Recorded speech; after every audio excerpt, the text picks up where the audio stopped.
అసలు ఈ తాటాకులతో ఇలా ఫ్రేమ్లు చేయాలనే ఆలోచన ఎలా వచ్చింది? గతంలో స్క్రీన్ పెయింటింగ్ లో శుభలేఖలు వేసేవాడిని తాళపత్రాల కింద. అది అయిపోయిన తర్వాత తాటాకులతో ఏదైనా చేస్తే బాగుంటుందని నేమ్ ప్లేట్లో దిగాం. అది బాగుంటుంది.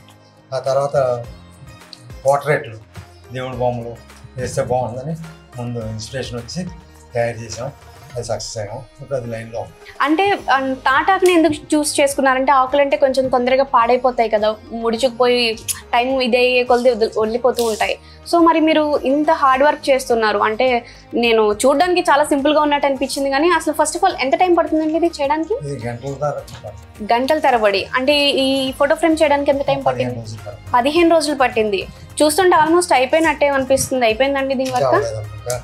5-6 గంటలు పడుతుంది. చూడడానికి అయితే ఆల్మోస్ట్ అయిపోయినట్టే అనిపిస్తుంది, కానీ ఇంకా టైం పడుతుందంట. సో మీరు ఎందుకని తాటాకుని చూస్ చేసుకున్నారు? తాటాకు మీద అంతకుముందు పరిచయం ఉంది కాబట్టి అది చేస్తే బాగుంటుంది. అది కూడా ముద్దమవ్వు. తాడి చెట్టు పడగొట్టిన తర్వాత ముద్దమవ్వు ఒకటే దొరుకుతుంది. అది చాలా రేరు. తాడి చెట్టుకి ఒకటే దొరుకుతుంది.